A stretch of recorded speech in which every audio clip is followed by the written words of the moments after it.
Hey, you wait a minute. Okay. All right. So, welcome to the Purple Sticky Podcast, episode 13. Happy Thanksgiving. Um, it's just me, baby. So, how are you? Did you have Thanksgiving? Did you not? I Somebody said turkeys have herpes. I don't know. Do you know about that? Did you or did you not eat turkey? Tofurkey? What did you eat? Anyway, I had turkey. I already fell asleep. I got drunk. We're gonna do it all over again. I got Snoop Rose right here. Anyway, so before we get going, if you don't know this, Purple Sticky EP, $6 on our website, link in bio on Instagram. All right, check that out. You want to get that before the price goes up in the new year. Check that out, people. Link in bio, Instagram. Okay, without further ado, tonight's gonna be a different night. But I do have a guest. Okay, ladies and gentlemen, he's the never soggy, always crunchy, the Chinese takeout cowboy, my producer, Rob Wilds. What's up, Rob? You like that intro? Shit. Sorry, goddamn, that one bit me right in the lung. It gave me a contact cough.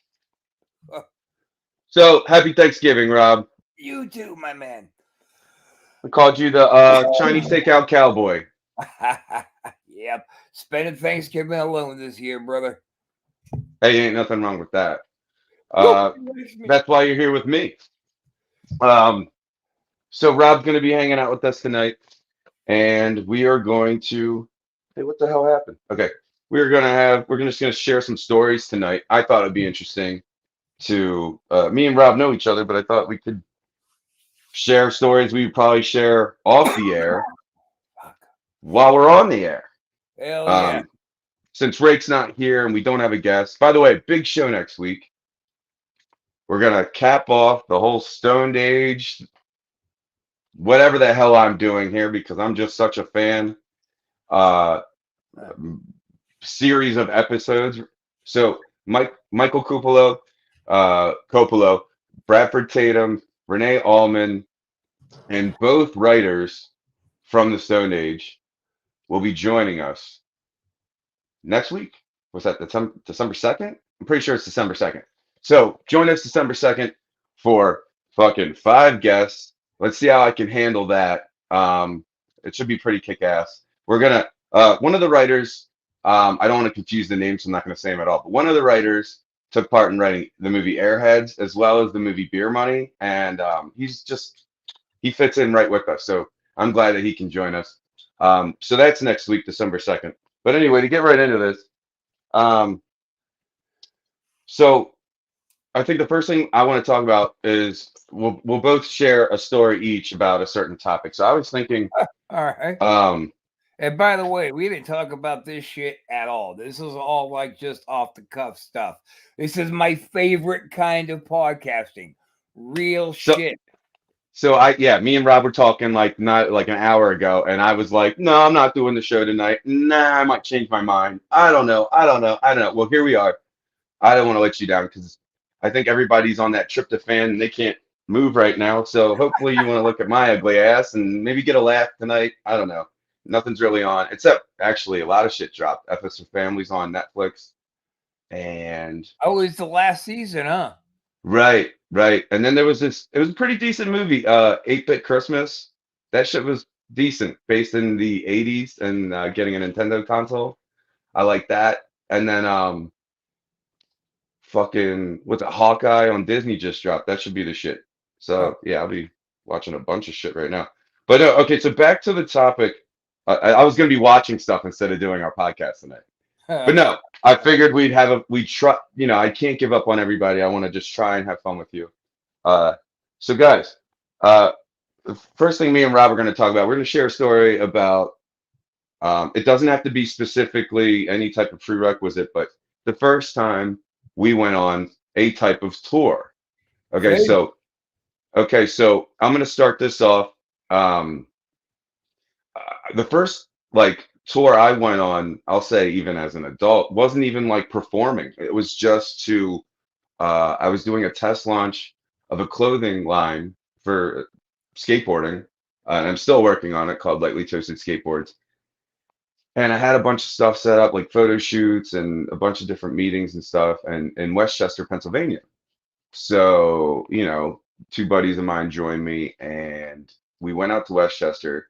It was, let's take it easy. Let's do a weekend tour.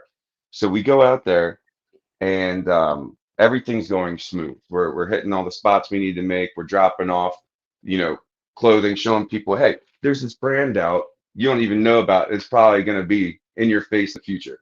So um, we have a very successful first day, and then I think I was even recording. It's when I started my rap career. Went to the studio the next day. Well, the first night we went to this hotel, and um, my buddy that I was with, he smoked cigarettes. And if you don't have anything to smoke and you're not a cigarette smoker and you did smoke cigarettes, you'll be like, hey, give me a cigarette. I'm bored. So I went and smoked a cigarette outside with him. It was like November. It was like right this time that, yeah, November 2019. And we go out to the smoking area, and there's this old man sitting on a bench playing on his phone in shorts and a t-shirt, and it's cold out. And I go, Jeremy, look, can you take a picture of this? And I go, and he starts zooming in and he starts laughing. And the guy's balls are just hanging out of his shorts. Okay. On the bench. And I was like, oh my God, like only in Westchester. Let's get a picture of this. I'm like, you know what I mean? And little did I know that like he was gonna talk to me. We became friends.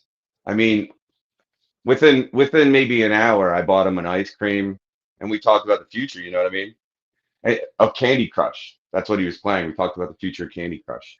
And he thought the possibilities were endless. And I thought that was dreamy. That even though he was talking about an app and his balls were hanging out of his pants, this man was still looking forward at something. Even with And his balls you out. know, and so I realized, the bench that we're sitting on was his castle. And he tried to stab me, but at least he was cute. So, what's your story about on tour? Uh, Jesus. Well, Can't top that, right? my first tour, I was just a little baby in the wrestling business. But there was a promoter. His name was Roy Shire, but he was like the big dick promoter in California. Snoop. So he was doing this quick little 3 week, 3 days a week, quick tour. And he goes, "Sure, I'll take Ted DeMarco." He goes, "Sure, I'll take your kid on. He could be just the meat guy, just the curtain jerker." So I'm the guy who goes out every night, first match, gets my ass whooped all over town, and then the show goes on. And I was so goddamn excited to be on one of Roy Shire's tours. I was like, "Yes, I will be your meat guy every night." So for the first like 5 shows, I went out there and made these guys that I was wrestling with. And like Roy brought the bang with him, man. He brought all the lights and the sounds and all the bells and whistles, and only hired good wrestlers. He was very strict on who he would bring on. But I'm making these guys look great. Whoever it is, it's always somebody new, just somebody to go out there and smack around the new guy. And Jimmy Valiant was the big name on the thing. And Jimmy Valiant's guy got hurt. So he couldn't do it anymore. And we're like, oh, I wonder who they're gonna switch this up with. I'm excited, man. I'm part of the backstage on this tour. I get to see the inside shit, man. I'm into it. And then he goes, well, tonight I wanna work with DeMarco's guy. And he points at me. I said, you want to wrestle me? And I started laughing, dude, because I'm waiting for the punchline. Like, yeah, there's an end game here. And he's like, no, yeah, I know you won't hurt me. I want to work with you tonight. You just go out there and listen to me. and we're going to do good. Now all of a sudden, everybody going, I just went out there and got beat up already. I was the opening match. I went back, I changed, I showered, I was ready to get on with my night. And they're like, no, go get dressed again. Terrified. I'm pissed scared. This is Mr. Boogie Woogie. This is Jimmy Valiant. So we get in the ring and I am fucking like laser focused, except for I'm laser focused on the crowd and their reactions really more than the match. And I am just fucking up. I'm making it look like I never even went to school. I'm doing so bad. Finally, Jimmy whips me into the corner, comes in, and he clotheslines me right across the mouth in the corner. Bam! Grabs me by my ear and pulls me in and says, "Do I have your fucking attention?" I was like, yeah. He goes, "Forget about them. It's just you and me. Let's just work. You can do this. Because if you fuck up again, I'm going to break your arm." I was like, huh. And the threat of Jimmy Valiant breaking my arm, like, he was old back then. If you really want to get down, fuck Jimmy Valiant up. But so I did. Then all of a sudden it turns into this 5-star match. And now the rest of this tour, I'm the new main eventer with Jimmy. Who knew? That was my first tour. All it took was a little bit of heavy petting and a little bit of mean flirting. Here's another really good one real quick is after we did our first night, Valiant's like, "Come on, kid, you're riding with me." I thought he meant we're riding to the next town. No, we're riding now, going to all the bars in the city. Because Jimmy... Wow, he wanted to fucking test you. His gimmick was his reality. Like Boogie Woogie Jimmy Valiant hits the town every night and parties. That's who he really is. Suicidal. And he gets this joint that was laced with cocaine. And we're sitting in the back of this place smoking it. And a cop comes walking back. Motherfucker took this joint, flipped it inside of his mouth, managed to put it out somehow with the wetness in his mouth, and tucked it back in his cheek. The cop came and talked to us, said it smells like drugs. He patted us down, didn't have it. The whole time Jimmy's just snickering. And he pulled it out of his cheek, and the fucker was still dry, except for the end that was lit. I said, "How'd you do that?" He goes, 40 years on the road, kid. Right. Oh, yeah. That's talent. Yeah. That's talent. Saw the cop coming and just with his tongue flipped it back in his own mouth. Huh. I'm going. So check this out. So that same little weekend tour, I was in Westchester in 2019. Things were going so well. Me and my buddy Jeremy were like, "Hey, you know what? Let's celebrate that things are getting accomplished." And generally, when I have friends with me that are helping me out, they've never done things that I'm doing. So when they're a part of it, they're like overly excited and they're just so happy that I let them be a part of it. So I had this guy who was like, I guess he was like 6'2", 6'3", and maybe like 2 of me wide. And he was just like excited and giddy like a schoolgirl just to be a part of like what we were doing. And like it was just funny, like, because you see him and you're like, oh, don't fuck with him. But if you talk to him, he's like, oh, it's so excited. Ooh, should I have my hood on? Should I have my hood off? And so we went to the bar to celebrate having, success with everything we were doing with the skate company and then recording a song. I won't say who because I don't like that motherfucker anymore that I recorded with. But anyway, fuck that guy anyway. He's a dude. First, so this guy just like ghosted me when he found out that I had a tiny little bit of talent, and then he wrote a song about me called Parasite, and I was like, "You've only known me for like 3 months," and so the last thing I ever said to this guy was, "I'll consider that shots fired," and the only thing he ever said to me was, "Shots fired at what?" But anyway, so we go to this bar in Westchester called Kildare's, and we got there around 5. on, I think, a Saturday. And we were the first people at the bar. This is a college town, so we got there before the college kids hit it. And we were good business. I think we were maybe 6 beers in, and then finally, like, the place got packed.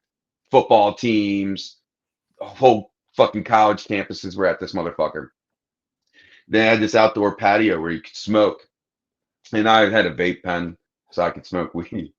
And I go out there, and everybody's just fucking wasted. And I see this door. Nothing's written on the door. It doesn't say do not enter. Doesn't say shit. And I see this guy go back there, and he comes back out, and everybody's like having a good time, and he's making everybody laugh. So I find out, uh, like, I was like, maybe I should go do this, vape this shit over there on the other side of that door. Well, I did that, and I didn't know they were watching me on camera. So, and there was no way you could exit the establishment from this like blocked off alley. Well, anyway, long story short, this guy that was wasted thought he was my friend, and he didn't even know my name, and he kept putting his arm around me, and I kept like throwing his arm off of me, and then like when I went back into the bar, like him and his friends didn't even know where I was. The place was so packed, and so I go back to the bar, and I get a fresh beer, and my bodyguard friend's like, I'm gonna go take a piss. I'll be right back. So I'm drinking this beer, and I see across the bar, Rob, I kid you not, it was like a whole football team, and they were just staring at me. And I was like, shit. You know what I mean? I was like, Ruby-doo. I was like, fuck, like these guys, for some reason, are gonna want a piece. And I was like, and I'm not gonna win this one, but I'm not gonna go down without a fight. So I made sure like I held on to like an extra bottle. And so anyway, it wasn't them. They were looking at me because they saw what was coming behind me. So security comes up behind me, big motherfucker, hand on my shoulder. Can I talk to you outside? I was like, no, why? You talk to me right here. He's like, I was like, you can talk to me right here. He's like, I think it'd be better if we could talk outside. I really can't hear you. And I was like, buddy, what do you need to say to me? And so finally I see my friend coming back, and I'm like, whoo. And he's like, what's going on? And I was like, this guy's trying to like fuck my ass outside. And he's like, so I turn around to start drinking my fresh beer, and my friend is like handling it, like right behind me. Everybody's looking. I talked to the bartender who's been serving me for fucking 4 hours, Rob. And I go, hey, buddy, what's going on with this guy? I said, I've been with you for hours. I said, what did I do? And that's what I said. And he goes, motherfucker, if he says you're fucking good, no, you're getting the fuck out of here. And I was like, what just happened? You know what I mean? Like I didn't, so I was just sitting there like a hitman. You know what I mean? Like where everybody's like behind you ready to kill you. And I was just like, I'm going to finish my beer. And so like I did. I finished my beer slow as I could. And they're hashing it out behind me. Right? So I'm like, so as soon as I finish my beer and I go, hey, I said, can I tip you in person? And he goes, and the guy who just yelled at me walks up to me and I go, fuck you. I will turn around, push my friend and the bouncer, and walk myself out. Right? Awesome. So I walk out and I'm waiting for my friend. While I'm waiting for my friend, the guy who kept putting his arm around me got kicked out. And he's like, hey, I was waiting for you. What did you say about me? I'm going to knock you the fuck out. And I was like, listen, motherfucker. I was like, and as soon as I'm talking to this guy, my bodyguard friend like runs out and he goes, we got to go. And I'm like, what's going on, man? He's like, I just hit him in his fucking jaw. And I was like, okay, let's go. And like, so then I see the guy and he's like running up to the door, but he stops inside. And he's like, and I was like, you know, like blowing him kisses and shit. And the weird thing was like maybe 40 minutes before that happened, I had walked out front to vape instead of went on the patio. And I was outside for 2 minutes, went in, and there was a guy that was younger than me. Like he must have been 21. And he was like, can I see your ID? And I was like, dude, I've been here since you opened. I was like, I was the first one here. He's like, I didn't see you. And I was like, dude, That's my beer right there. And he's like, I don't know that. So I take my ID and I throw it on the floor. And I was like, okay, check my ID. So he picks my ID up. And I said, when you throw that on the floor, I said, watch out for my knee. And he handed me my ID back. And I went, and that's when it all started. So I don't think I fucking did anything. I just think they didn't like me. So guess what I found out? Well, Long story short, you've got a very punchable face. Let's be honest. hey, I do. But hey, what you don't want to do that. You don't know what I'm capable of or who I know or you know what I can rip off. Anyway, Whoa. what happened was I found out when we first got there, we saw the bartenders like talking, congregating, and someone had asked me, was I in there a couple months ago that year with Bam Bam Margera? And I was like, yeah. And so I think that's what sparked it. Because then I realized, then I hit up Bam, and Bam's like, oh, yeah, yeah, yeah, I'm banned from there. And I'm like, thanks, man. Thanks a lot, bro. Like, why didn't you tell me that? He's like, it was so recent.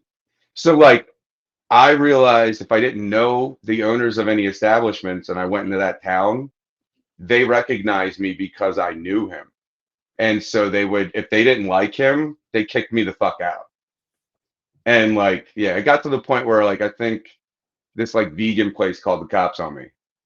And I was just all I said was like, where's the meat? Like I just was like, I don't want this bullshit. But anyway, so do you have any stories about the beach? Any wild ass stories? Well, hang on, because before we move on, you telling that bar story, man. One of the best stories of all time involves myself is about me and Chris Casanova. Too much liquor. I don't want to Oh, tell the is story. this should we be on the air for this one, Rob? This is a really good one. Strictly hetero. Okay, let's go. So yeah, so we rolled down. We had a booking, right? We're tag team wrestling that night. And this I'm with promoter you. was a very particular, rare breed of douchebag wannabe promoter. This fucking guy is a clown. But we were gonna work a show anyway. So he shows up and he has us doing something that was completely ridiculous. And Chris was like, look, there's got to be something better than that. And just things started getting real tense real fast. Now, this is just the quick backstory to tell the story. There was some quick funk that ended up out back with the promoter and Chris and one of their wrestlers and me and them cowering down and us just like, we're fucking out of here, dude. And the guy's like, fuck that, you guys are fired. Yeah, whatever, dude. We just grabbed our gear and left. And we're furious. On the way back to the apartment, we stop off, grab a bottle of Jack Fifth, go on back to the pad, and we're just fucking doing shots, chasing beers, and we're getting drunk. Bottle is gone. Casanova has the brilliant idea, hey, we should go get some Long Island's. Fuck yeah, we should. To the bar we go. So we're in this bar. It's a place we've never been. I see a particular woman that I know there. So great. I pull her aside and I'm talking her up at a table. Meantime, Casanova decides he's going to go work the room. There are some very particular kind of tequila drinkers in the world, right? There's the silly ditzy tequila makes my clothes fall off.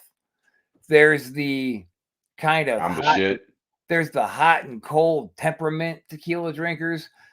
There's the kind that don't necessarily feel in control of themselves anymore, like me. Like I drink tequila and I'm not like a mean drunk. I just Oh can't God. predict what I'm going to do next. So I stay away from tequila. Yeah, Then you there's need the, to.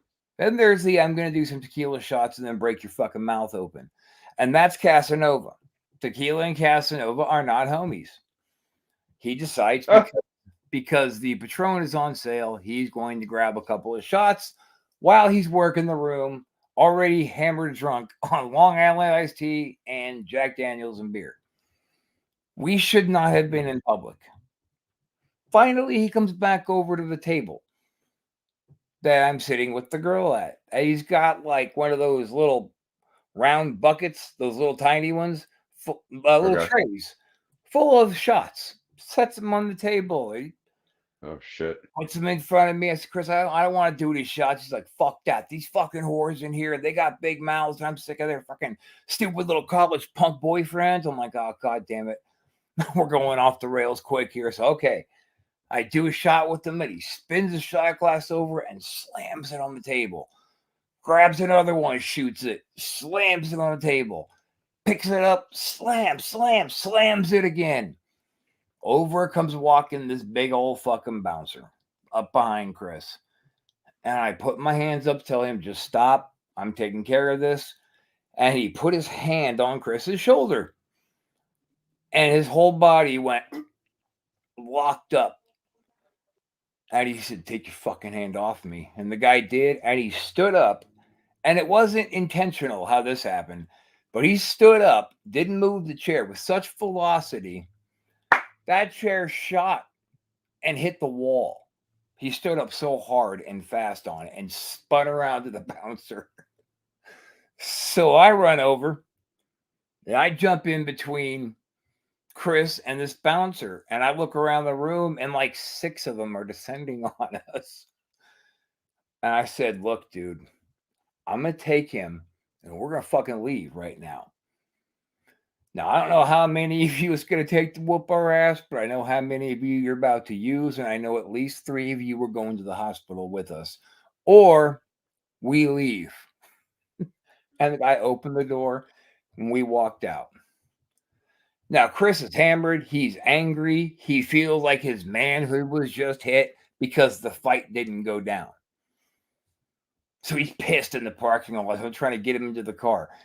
I had no business driving, but I had way more business than he had that night. So a little argument ensued about me getting his keys. Then one of the girls, not one of the girls, I'm sorry, then the girl that started Chris's rageful bad mood comes walking out the door and finds him and starts talking shit. And he goes, fuck you, whore! Go back inside and get your pussy boyfriend. Appropriate. I get him in the car. I get him calm.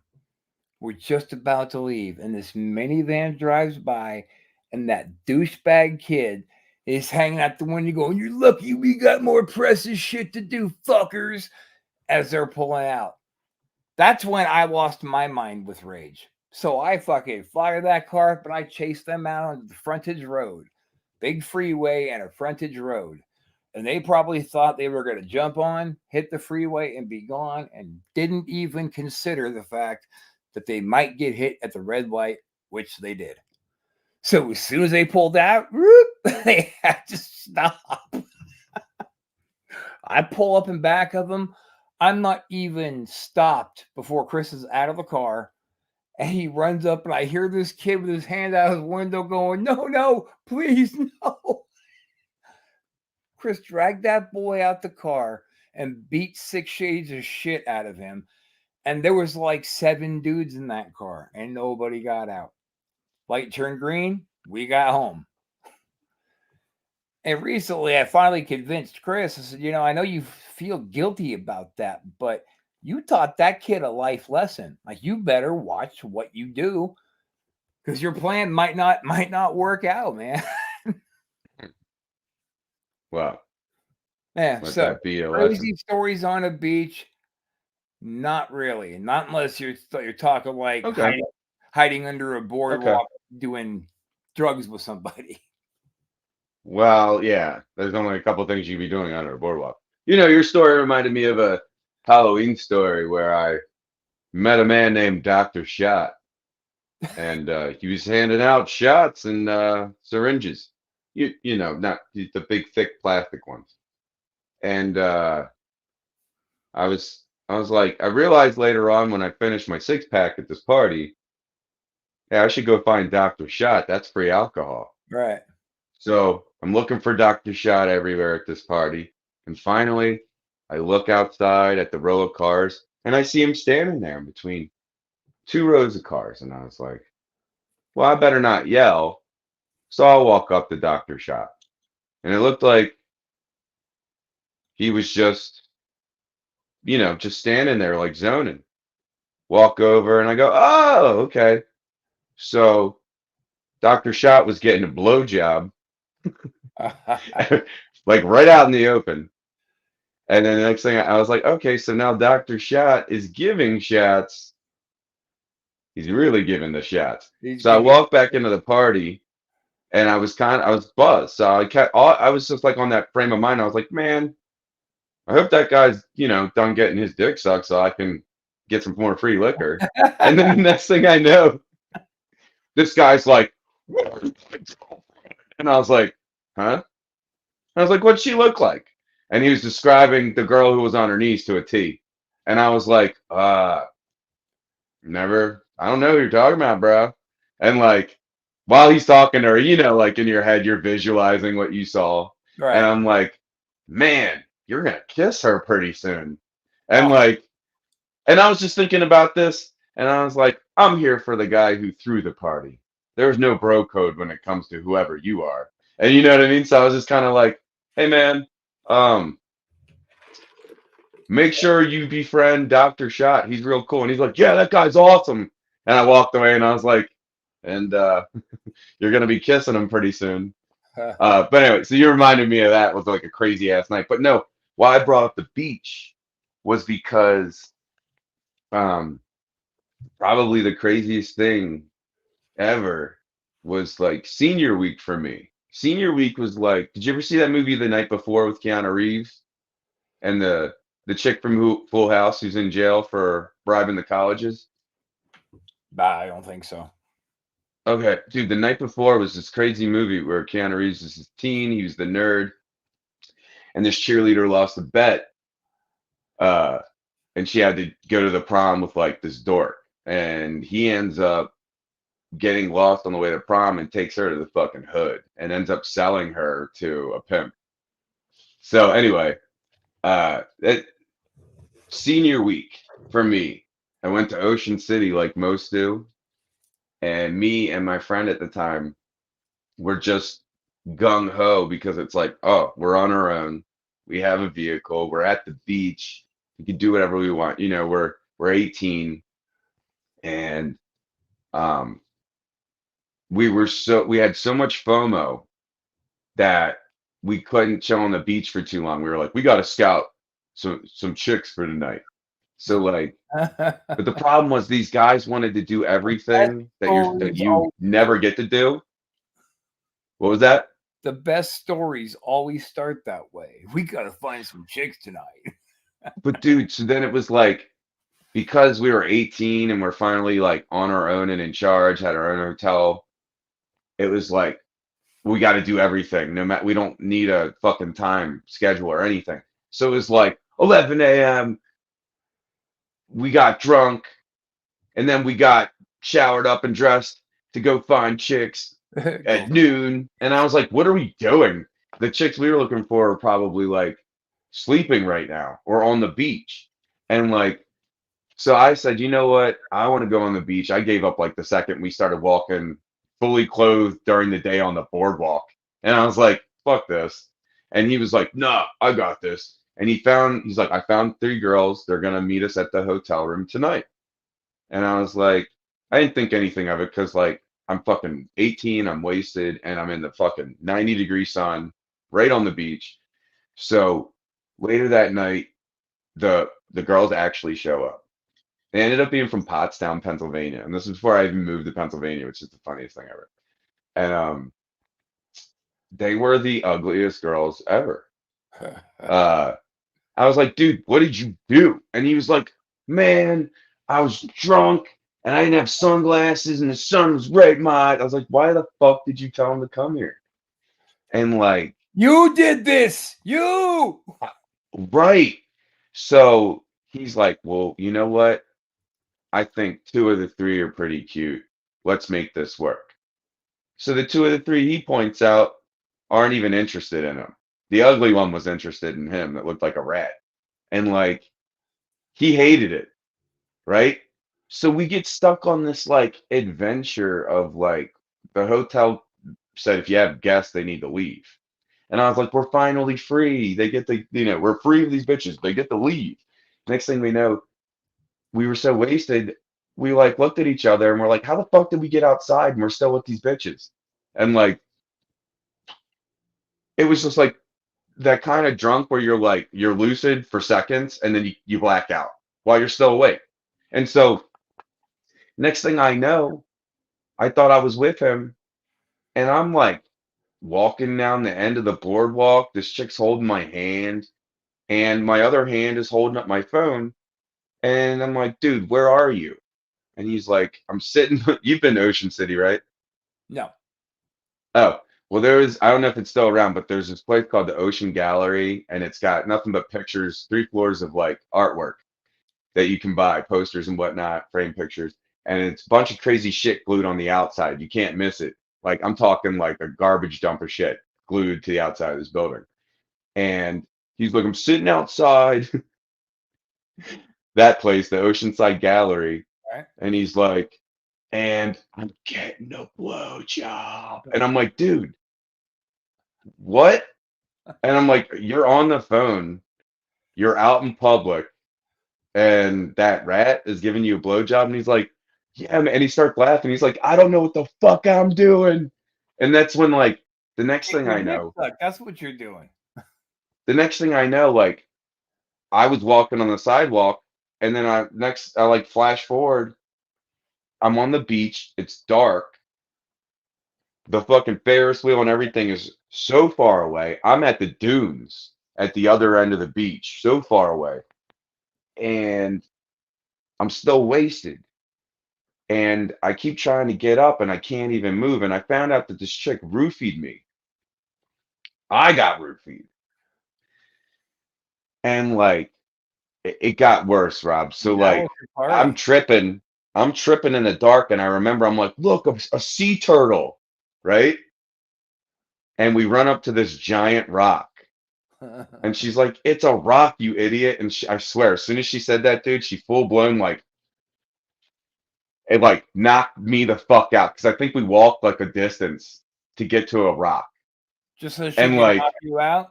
she cold cocked me. Jesus. And the next thing I know, she's like, I'm waking up and she's like this. And I'm like,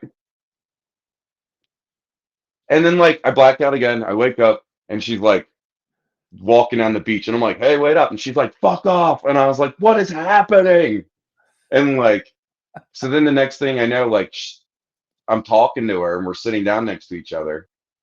And she's like, look, she's like apologizing to me and stuff. And I'm like, damn, I keep fading in and out. So the next thing I know, like I'm like starting to regain control of my limbs. I'm like, let's just go get on a bus and get back to our hotels. And I like my limbs are swinging around and I like swing my arm up and it like a handful of sand like hit her in the face. And she's like, you fucking asshole. And next thing I know, it was like, and I was like, dude. So then I'm waking up on the beach alone as the sun rises. And I'm like, this is beautiful. She stole my shoes. So I'm hopping on a bus barefoot. I finally get back to my hotel room. One of the guys that was with us just arrived from like a Greyhound bus. And my buddies are in bed waking up and they're like, what happened to you? And I was like, I think I just got raped. Right? And I think my buddies are going to be like, what? Dude, it sounded like it was a deaf comedy jam. They were like, you? Yeah, right. And I was like, you know, what I mean? So I was just kind of like, now, see, should I be I'd hurt have been all in and on that upset? too. But here's the thing. I'd have been like, no, dude, I believe this little pussy ass got raped. I'm with the little bitch. But here's the thing. So you're 18 and you're like, I told you I had all that FOMO. So I was like, am I going to be mad that like I didn't have to try? It was very conflicting at first. But then when I realized it was not love and I was responsible to make my own mature choices at 18, dude, the next day she came up and was like, hey, let's have a do-over. And I was like, my friends and her friends had to grab me because I was like, I'm gonna punch you in the fucking face. Yeah, you got a Because they, couple of seats coming, bitch. yeah, it was an awkward situation. I just think it's funny. Not so everyone that's listening right now, don't take that as like he was just talking about getting raped.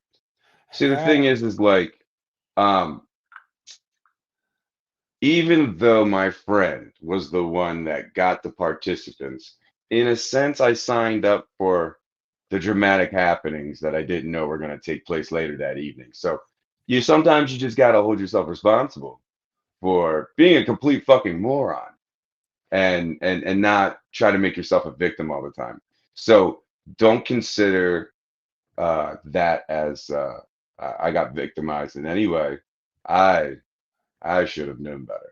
Oh, quit Uh, being so fucking politically correct already. It's making me sick over oh here. no! I wasn't finished. I was gonna say, but as for you ladies who want to do what you had done to me and go to the dunes, hey, just be upfront with what you're gonna do, okay?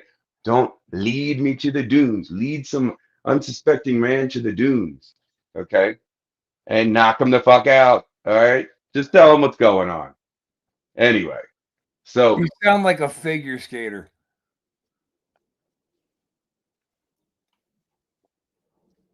why? Because I got to come?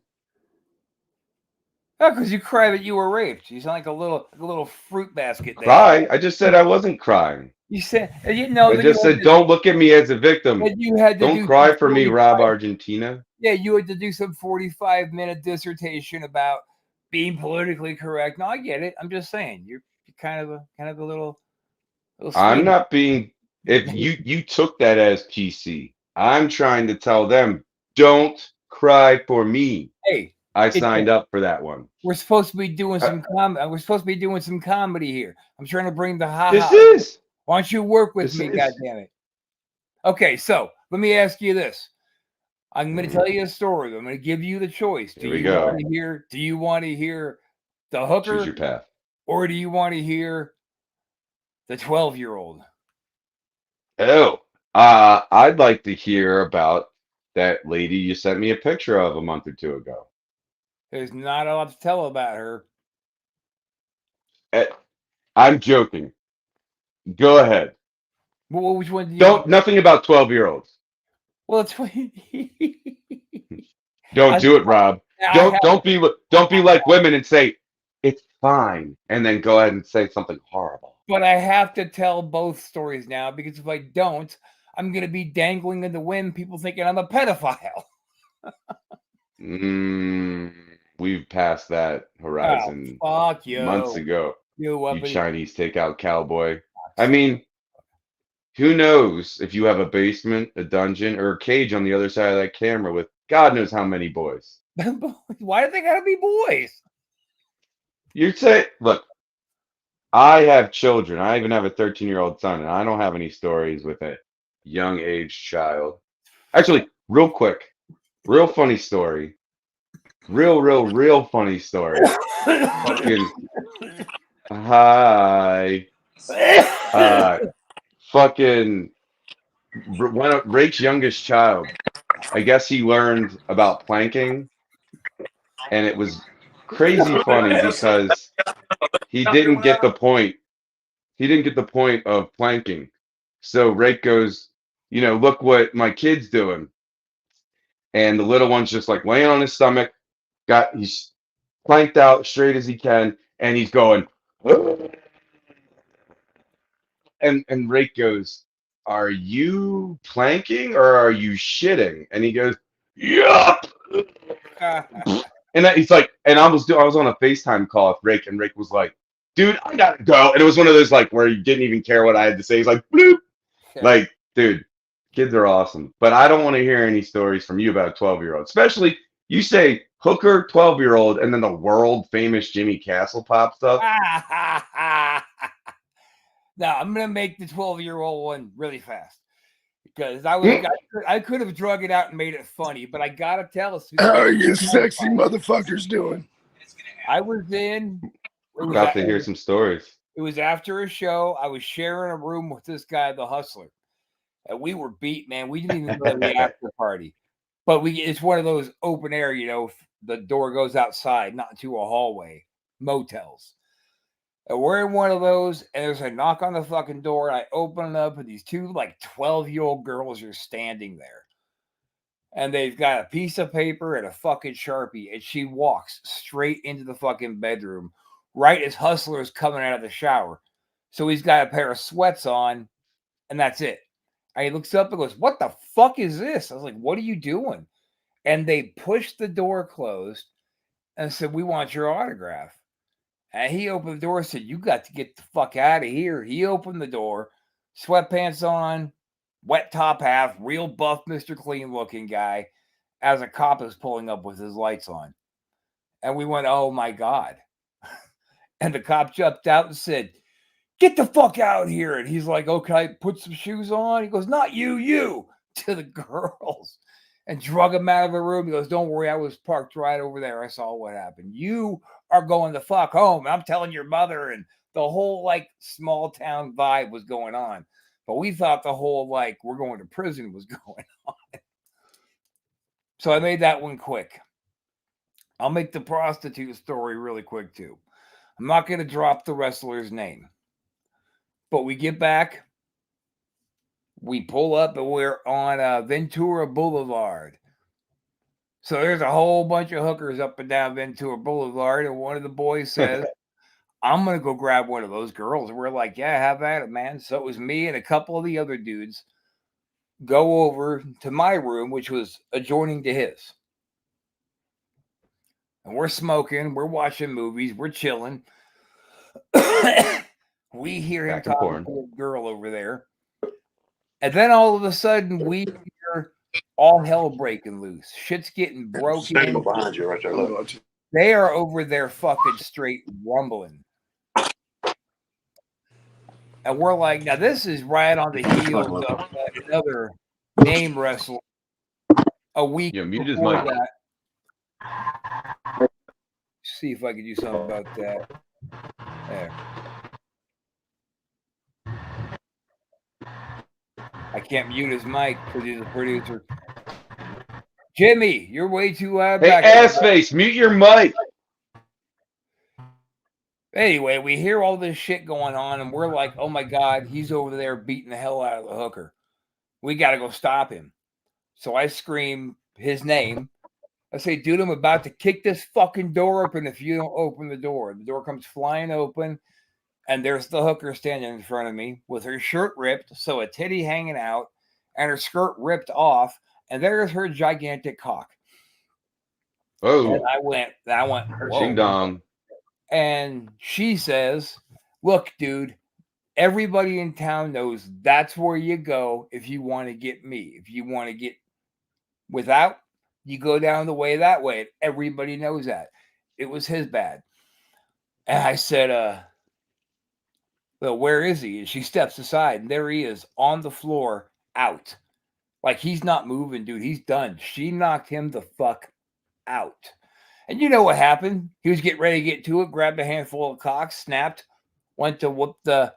And you know the girl's been attacked before, so she beat the hell out of him. I said, "Hey, did he already pay you?" And she's like, "Yeah, you ain't getting." I was like, "No, look, I'll give you an extra $50 if you go dip your nuts in his mouth and let me get a Polaroid of it." Dude. So we did. Then I went to Kinko's and made photocopies of it. So I showed him what I had. He took it and tore it up and threw it away. I pulled out another one. It was a lot of fun. So that's the kid, the hooker. That's my story, and I'm sticking to it. Hey now. So what about the stories about from when you were a hooker? I'm sure the attire was still the same with the cowboy hat. Oh man, just crazy days and crazy nights, you know. Well, because I imagine you were chilling at the Burger Kings back in the day when their motto was sometimes you got to break the rules. That was dumb. You want to take that one back? No, like when they're going through the drive-through back in the day when that was the motto. You know, I get sometimes you got to break the rules, and before you get to the window, there's a cowboy offering you a little something better than a Whopper. I understand the joke. It just wasn't. Hey, one. What are you doing here, pal? Hey, I'm breaking I your was blood. trying to spark one of your stories from your hooking days. I Hey, didn't know we were gonna go ex-girlfriend on me and tell me how, you know what, Justin, you're just not funny tonight. And here's the thing about that. If you were funny, people would be laughing. And they're not. Because you're fucking stupid. So Rob, we get the point. Fuck me. Fuck my asshole. I'm gay. Anyway, wow, you really ran with that one. well, here's what I'm trying to say to you. What? Impenetrable, except for the right man. Look, you're not going to hurt my feelings. But don't come at me and tell, like, if I were on, like, none of this is like, why would I go and use material I would be on stage to make people laugh? This is a podcast. I don't want to go and use jokes. Yeah, I'm dude, telling you gotta stories. entertain the masses. Look, buddy. Here's entertainment 101. Just because somebody Okay, is here's a flirting, joke. You want to just know a joke? okay. I got here. Let me roll with this real quick. Let me tell you a bunch of things that are a joke real quick. Number one, Okay. this network. Number two, all the shows on this network. Number three, the fact that I'm the only one that consistently does a running show, no I matter like what's going how on. for And it's number like two you went sideways. I like four, that was a good one. four. Okay. Four. I've got the most going on social media, and I'm still running this bitch every week. Got the most guests, got the most views, and I'm the new guy. One more thing. Nobody knows who the fuck I am. And you know what kind of joke that is? A real good one. Because I came out of nowhere and blew you all out of the Oh water. shit, this is So long. if anything is funny tonight, it's this network. And if Leatherface, if you're watching, don't take it personal. I'm just Holy gunning fuck. for Rob. Jesus Well, Christ. and Jimmy You're done? Castle. Jimmy Castle can go eat some ass salad. Oh, Are you're you looking at your watch now? are you finished? Oh, this motherfucker. That Yes, mother. That was the longest run at a burn I ever heard that really didn't have much traction, boy, but you really went for it, man. Kudos to you for trying so hard. What happened to you? Did you take a shot at tequila? No. You know what? When What's you guys are with me in person, we're gonna and have to sign a when paper you watch where you have $10,000 on hand for when you guys punch me for no reason. when you watch this back, and you know you will, you'll see it was just too long. You just went on too long. You should have cut it down by like 14 minutes, and that would have been a good burn. Robert. Oh shit, no, you didn't. Robert, Wild Stallion, Cowboy, take it easy. All right? You're my producer, but I had you on as a guest tonight. I thought we were establishing a friendship that maybe could go on in person. Maybe I could take the place of Chris Casanova someday. Maybe we could get drunk together in Florida, hug each other, kiss off camera, take pictures like we're just hanging out. I thought maybe things would go that way one day. But you know what? No, that was good. Leatherface has always had my heart. So you know what? I don't give a fuck. Leatherface may be a racist. He may be, you know, crazy. He may be someone that'll tear my face off if I don't give him the last piece of pizza. But you want to know something? He's not going to fucking ruin my fucking show and say, hey, you know what, Tristan, is the time, is it, are you done? It's just, you're not fucking funny. So Oh, you know what, Rob? Keep Casanova, all right? dude, you I rolled hope. the shit out of that That's one. why you two drink tequila, because you This fist is each other where up the ass. You you don't punch need each to other. cut it. This is where you need to cut it, dude. You won. That one won. Now cut. If I'm you not try done. It's not called cut it. It's called a rant, my friend. if you try to pile on, you're gonna lose the strength of what you've already accomplished. I would just be That like, was my nickname in high school, Pile On. I would just be like, and fuck you, and that's the end of that one, and then move on. That's what I would do. That's A material. You know how there's like A-listers, B-listers, C-listers? Oh, okay. What am I, F? I'm giving you the F material because it's a podcast. If we were live in person in comedy show, okay, you'd be rolling, okay? You'd be rolling. So I don't want to end this show with a feud. It looks like, because you know what? Here's the thing. I really do think I'm going to be versing one of you in a ring one day because someone talks shit when you meet me in person, and you guys be like, "Well, I got water guns. Let's get his ass. I could take him with my pinky." You know what I mean? Like it'll happen one day when we Would we meet. say it So all I'm stupid? ready. Would we say it all stupid stoner like that? I could take him with my pinky. Oh, bring it on, water guns. Don't you think it would Oh, be wait, wait, more? wait, wait, wait, wait, wait. I wasn't like, "Durr, I could take him with my pinky." Hey, Come on, motherfucker. hey, And you would. And so you it see would this right here? probably Every time I do this, this is me training for when I meet you. right. It'd probably go down more like we would end up back at my building that already had the ring in it, just so you guys could check it out. You would think you were a little cutesy guy talking too much shit until I rolled in the ring, said, "Come here, let's talk about it," and then I would proceed to whooping that ass. You see that, but that's the thing. I We're on a podcast now, and the thing you have to do on a podcast is talk. So I'm doing that part. But the thing is, other than the podcast, there's nothing for me to talk about. And I'm that guy that because I'm not going to be talking, that's the reason why you should be worried. Wrestling experience or not. Where are you originally from, Rob?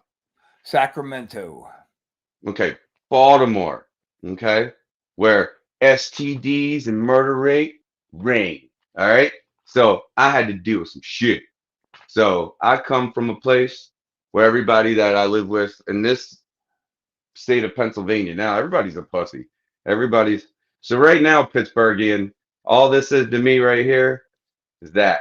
So I think let's just hash this out right now. So whenever ladies and gentlemen, whenever Off the Hook or Rob Wilds or whatever, we meet in person. Okay, we're gonna verse. We're gonna verse in the ring. Are we gonna do a tag team, or is this gonna be you and me? I don't care. You said you're what, 6'1"? A little under 6'2". Okay, so you're like an inch taller than me. This will be good. What's your weight? 230-ish, 220. Oh, that's not fair. Well, 30. You got like 40 pounds on me. All right, That we're that gonna and do a this. whole lot of skill, whole lot of training. Like don't get it twisted like other knuckleheads That could mean and anything. and think, oh, it's all fake. These guys don't know shit. Nah, not the old schoolers like me. Oh, I'm not going into this thinking like, ha ha ha, ha, this is gonna be fun. Like, no, I'm gonna fucking go in there with it with Like adrenaline. what? Adrenaline is gonna be pumping. I mean, here's the thing, like, you just see me in a rectangle.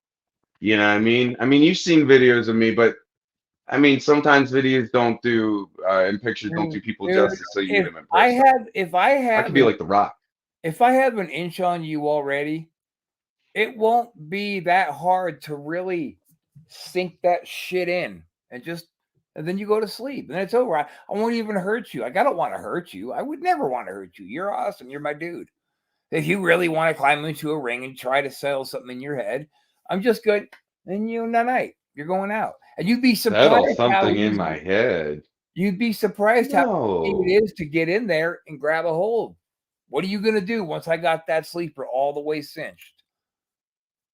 If No, it if is will the be a win. question. No. What you need to concern yourself with is once it's in, how do I reverse? How do I guard? How do I not let it get in? Because it will get in. I always get Hmm. my mark, dude. This sounds interesting, to say the least. I don't think I don't think I don't think I need to worry. You know what I mean? Because here's the thing. You're asking a hypothetical that you're telling me is a 100 percenter. And at the same I time, didn't I'm ask gonna you go on to the do anything. philosophy. My philosophy is if it hasn't happened, then it kind of doesn't exist. So with it not existing yet, it's For not you. something to fear. For you. It happening to me.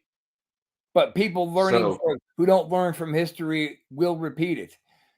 Lots of dudes go okay. out to the sleeper, especially to a dude who's been trained to get it on anybody. But so, I mean, you're not like, you talking about never learned about anybody like that just comes out of nowhere and gets like totally misjudged yes, and absolutely. okay, all right. I'll give you I that, mean, but it's never happened to me. But I'm particularly good at the shoot. When it gets down on the mat, like I come from a guy who was an all the way shooter, who taught his students to be all the way shooters. so you have my band's EP, right? I sent you a copy, right? Yeah. Did you check out the 4 songs? I mean, I have. I can't name them This offhand. motherfucker ain't even listening to my music. I Oh, should listen to fire it. you. I listen to your shit on YouTube. I don't want to take the thing out of the package because it's all autographed and awesome, and I don't want to fuck up its value. So I just kind of left it Well, all the together. value. Hey, Look, dude, I believe in check you. out check out the words on the 4 songs from the EP sometimes. I mean, that's real shit. That's those words are the most honest I could possibly get that and I'm trying to generalize with everybody so they can relate. I mean, and that's real shit. So if you listen to some of those lyrics, I'm con make it like national treasure. Like there's your clues to maybe what you might be dealing with because that shit came straight from the dick and that's connected to my heart. So I'm telling you right now, I'm telling you right now, check out those lyrics. You might decipher a code and say, "Uh-oh, uh-oh, this guy might not just be rock and roll. I don't He think also might be." I don't think you'll ever catch me going, uh-oh, uh-oh. I'll be like, man, Hmm. fuck this knuckle. What you got? Get the fuck So, out of here. so, so we actually get in the ring. Ding ding. First time Rob Wilds goes, Oh yeah. dude, it'll happen. It'll happen. What are you? It'll happen. Because here's the thing. I am someone that uses tons of tactic. I'm a thinker. So what would happen? So wait, what's your attire when you're in the ring? Is it like is it a shorts or is it like a long I know it has to be like spandex, but is it shorts or is it like Doesn't down to have your to ankles? really be anything, but I'd probably put on like a singlet. Okay. Like So for an actual, you're talking about for a gimmick match or for a shoot match? just I'm not this is no gimmick. Dude, Okay, look so at you and yeah, look at me. This is real world shit. for a shoot match, I'd wear just a singlet probably and boots, Okay. knee So pads. what if okay. So, but I got tons of secret weapons. So let me give you, we'll call it a hypothetical. So say you know, however we go about the match, you go in the ring, I get in the ring, and we're just about to like, the bell's about to go off. Next thing you know, you're like, this guy's dick is way hanging out, and he's walking right towards me. Are you gonna let that phase you, or are you gonna come at me? I'm gonna fuck you up. I'm gonna be Okay. offended. I'm gonna be offended if your cock's out. Then you're really getting hammered. Okay. Okay. So number two, Okay. hypothetical. What if I'm wearing a singlet and because my dick's so big, it's like all S shaped and all like you could just see the imprint and it's all just like, man, that looks like the pendant from Neverending Story down It's there. like Like, pulsing with your heartbeat. oh yeah, you're gonna tell me you're gonna be like, that dude's dick is huge. I'm gonna fuck him up. Is that what you're saying? Or is it going to phase you? I need to know what's going to phase you when it comes to the I don't wiener. understand why you keep trying to throw a dick into this situation. Because this is one of my tactics. And if I know it's going If to fail, then you I got are to change my whole game plan. if you are stupid enough to pop on just a single, let's just say that you have this giant throbbing fucking dick. Yeah, If let's you're say. stupid enough to strap on a singlet without any protection to keep your junk together, then you deserve the injury that will require surgery that I will hand to you during that match. If you are that Hmm. dumb, you deserve it. So, you know how there's movies where it's like, I've seen movies, but that takes it to another level. That's beyond. So, hypothetical number 3. And don't ask why I'm bringing up my penis. All right? This is Hey, my show. I'm allowed to bring up my penis. All all right? So right. say the next thing. Say you're like, this guy's going in the sleeper. Boom. Next thing you know, you got a big old cock wrapped around your neck. What do? I probably just fucking collapse and cry in the fetal position.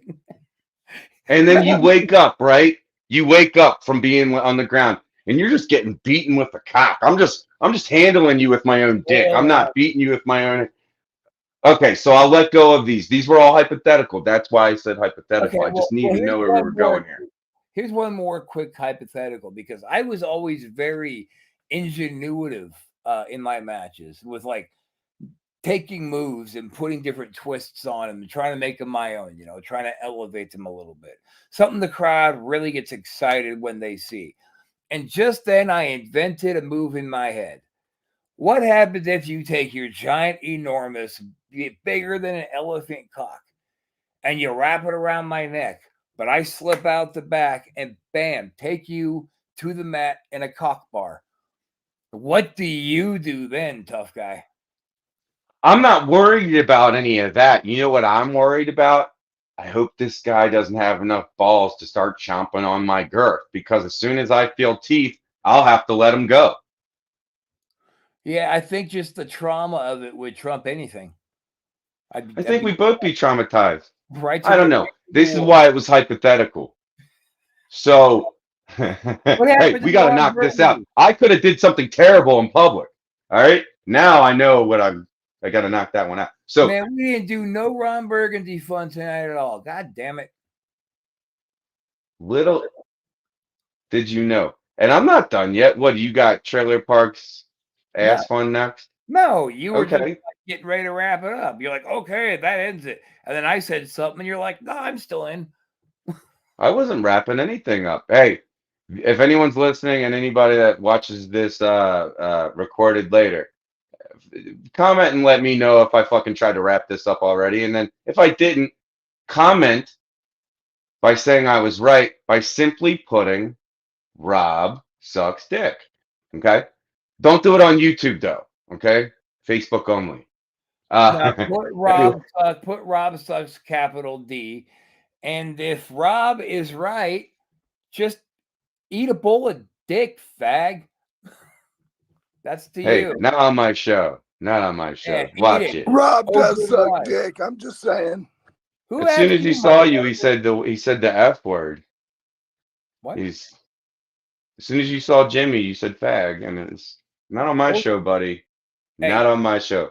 Hey, what are you doing? Hey, you thought you were funny. You're not. Okay? You thought you were funny. You thought you're not. How's it feel, Rob? This episode of the Purple Sticky Podcast. No. We're not done yet. Okay. I'm not finished this bottle, and we didn't have a bong contest yet. Okay? So take out Cowboy before I change your name to something really wrong. Hey, I didn't say we were wrapping it up. I was trying to do a bit that you just stepped all over.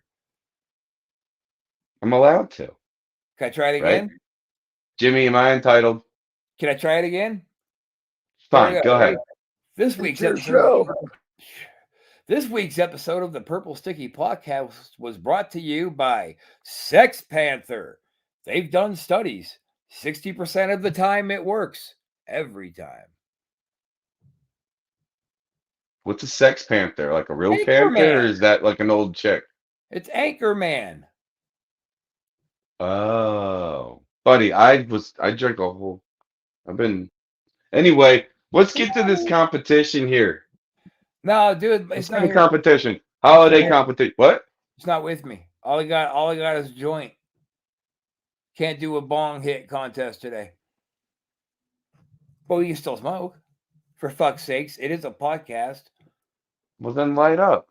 It's not an alcohol. I've been lit up the whole show. It's not an alcoholics cast.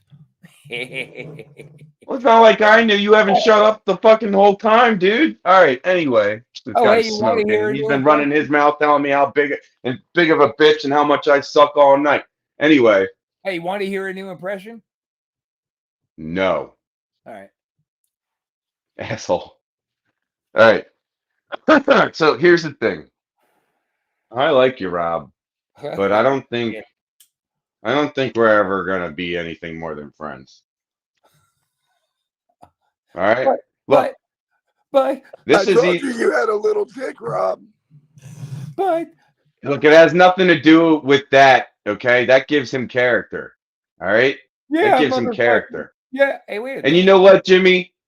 When he's not swinging down guy one way alley, he can pick up. He picks up some pretty prime. So I give him props. I'm not gonna say to the man, I'm not gonna bash on him and say Rob's gay. Rob's not gay. But when I do talk about that, it's just because I love him. And one day, who knows? Me and him might be married. You don't know. This is the Purple Sticky podcast. At Sitting on 420, anything can happen, and at any time it's 420, right? Somewhere. sitting on a porch swing, watching the sunset. Me getting mad at you for not tending to the fucking garden. I'll be like, man, all we grow is dick-shaped vegetables, and you can't pull them out on time before the rabbits get them.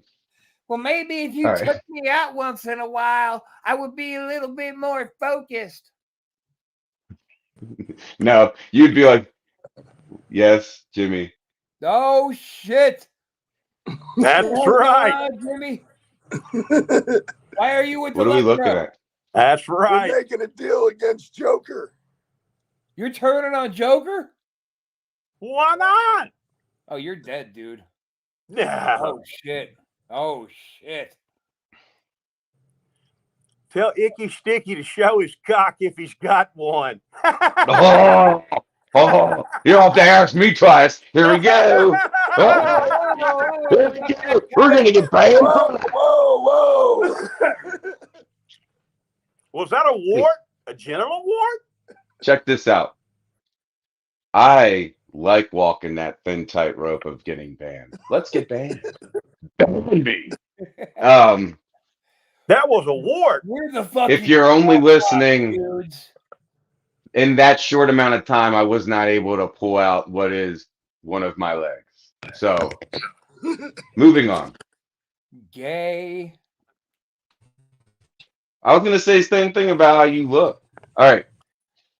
You got this 90s cigarette model style about you that just screams like, watch out, Uncle Rob's coming. Sure. Uncle You ever hear that? Uncle Rob loves to babysit the young kids. I give them nice long baths. Yeah. Right. Uncle Robbie. Yeah, right. So what? I let your kid sit on my lap and drive the car. He wasn't hitting the pedals. He was just steering the wheel. We have a new game. It's called Who Can Eat the Most Tylenol PMs and Stay Awake? I told him how to stick shift, but it was an automatic. That was a good Anyway. All right. So I haven't. Out of the bottom. Yeah. Get ready to put him night-night. Okay, you're going too far there, pal.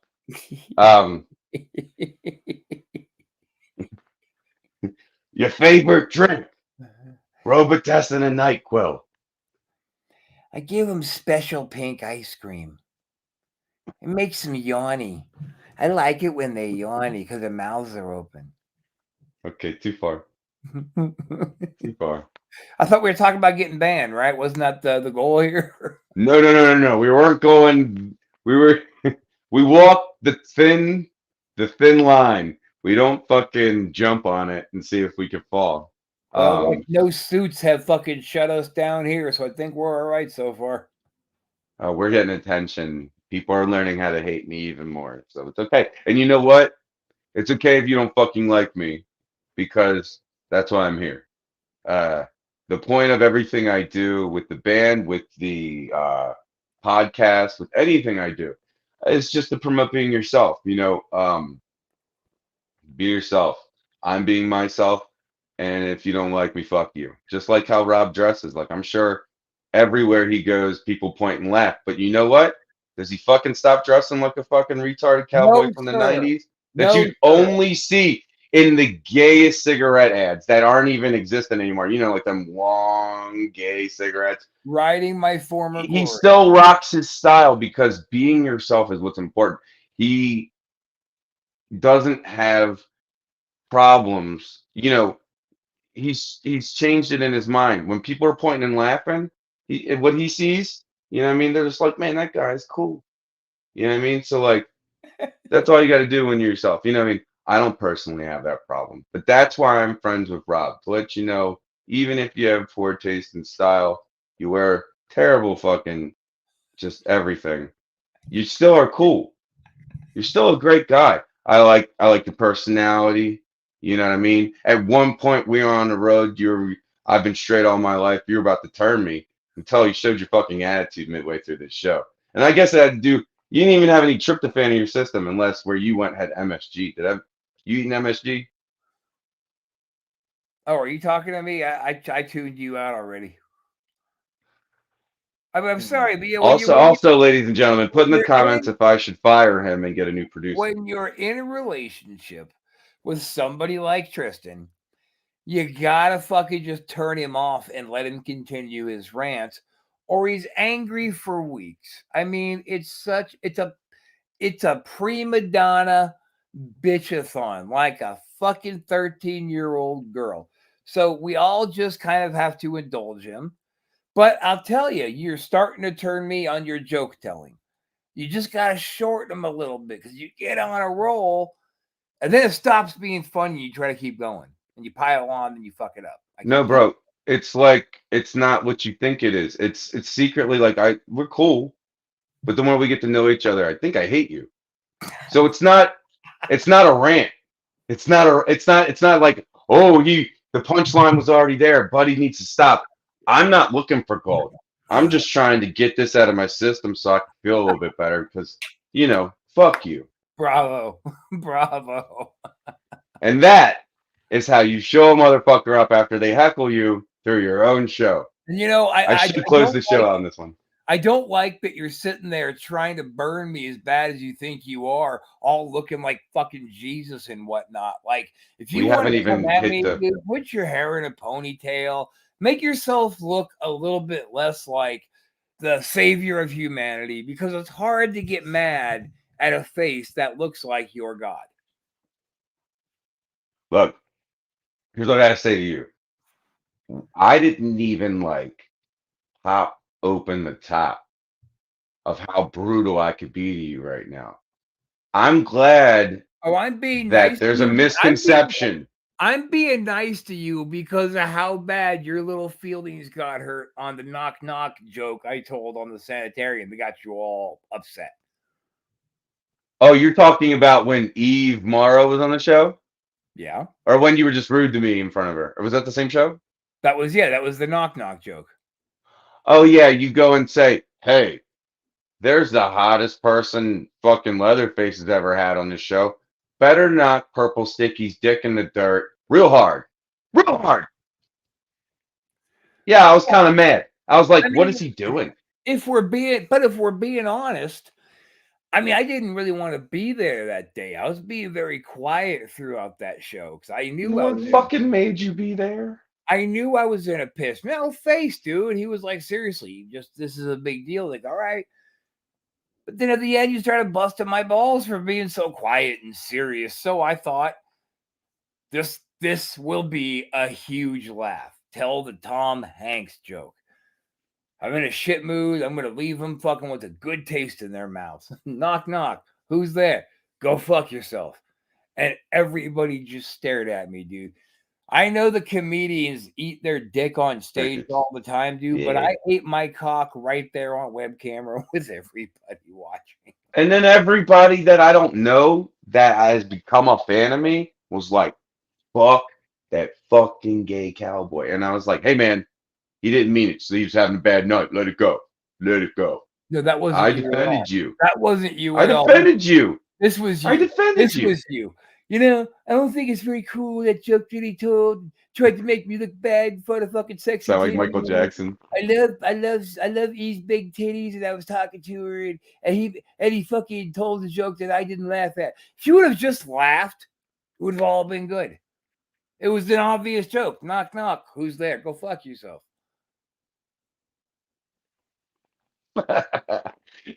Okay, like you were telling me tonight, because if you listen to my songs, you would learn that I absolutely love to have a misconception so that I can be judged. And then when you least expect it, I drop more awesome like talent and shit on you that you didn't even know was coming your way or I had holstered. You already So used that one today, stupid. what? About how great you are and fucking you're underestimated. They don't even know. And you've already done that like twice. We've done this bit. You're doing this again? What? Dude, I thought I told you to change your tampon before we start our fucking show. This is the second time you're acting crampy on me. I'm just catching. Look, dude. I'm just catching you in your bullshit, motherfucker. That's all.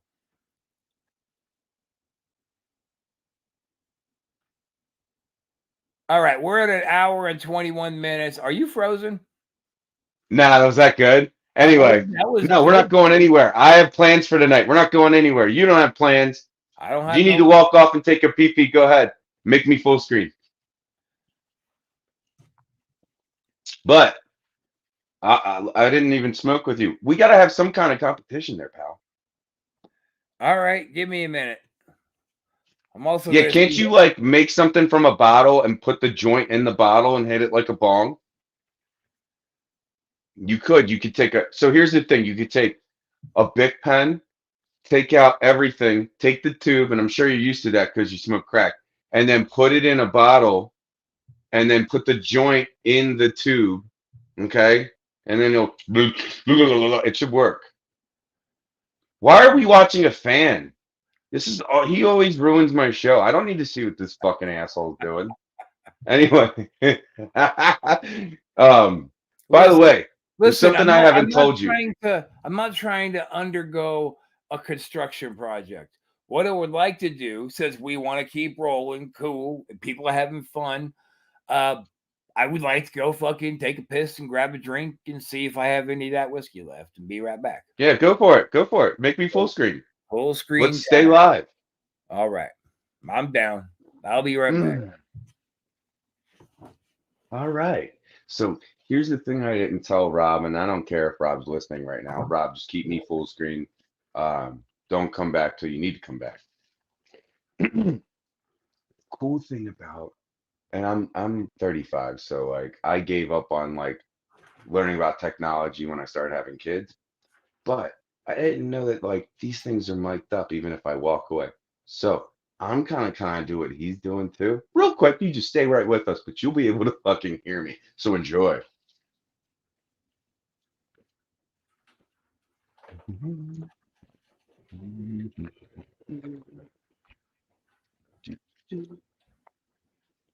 All right, so I'm not going to say what I'm doing. We can play a guessing game. If you're watching right now, in the comments, tell me what I'm doing. Not what you think. If you think it's the obvious thing, you're wrong.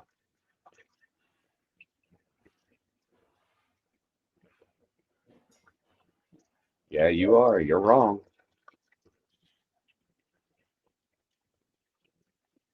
Trust me, you're wrong.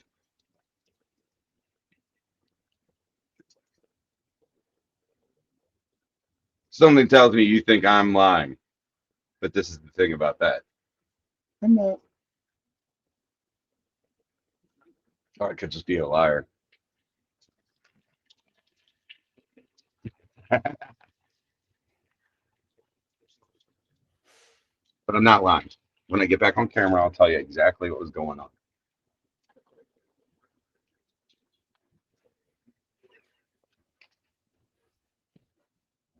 Why is it so quiet, motherfucker? It wasn't quiet. Hopefully, if we play this back, you can see what I was, or hear what I was doing. But anyway, if you heard what I was doing, I was not taking a pee. I hear nothing. I, in fact, heard quiet. Was sitting down. Shut the fuck up. And that was coming out of my ass. Ah, you were wrong. All right. So anyway, I think Rob's back. Rob, I know you live in like a one-room efficiency, and your kitchen is right near where you're sitting right now, and you were saying you couldn't hear me, but I remember that one time I walked off camera, you could hear me. These buds are mic'd up, so when I walked off camera, I was talking the whole time, so it might have been not as loud. You got off camera? Is that what you're saying? Yeah, I went and Huh. I played a game with the viewers, and I made some sounds, and I was like, "Hey, viewers, bet you can't guess what I'm doing. It sounds like obviously, but it's not." And then when I That came back that on whole I'm camera, sure that whole period, whatever listenership we have going on, took a bathroom break. They saw me leave and said, "Oh fuck, there goes the talent." Rob, when they saw that Rake Yan was not on the show tonight, that's when they said, "Fuck this, Now they this were fucking piling in. They asshole." were piling in for a while with that rake. Really? Hell yeah, Hey. it was Well, you looking know good. what, guys? For those of you who aren't here anymore, but you were here in the beginning, I gotta say, that means a lot to me. Thank you. And I know what you really came here for. Oh, Wait, there. the Oh, gun show. what? What? I haven't worked out in months, right? Except, a little bit. But anyway, thank you. Um, Rob, wait, did your hat get curlier? It looks like you look like okay, I see. It's the way you're sitting. It almost looked like you had like a Boris and Natasha type hat on. That would be cool. Yo, did you ever curl the end of your mustache? No, Okay, you should. And then you should come up with like an alter ego wrestler name, like the French Tickler. well, you know that I'm all about character work. I love that shit. I know Casanova told me in his interview what you do in the bedroom. Yeah, no, he didn't. You know how I know? I was producing that show, stupid. I know exactly what he said. But you know what you don't know, motherfucker?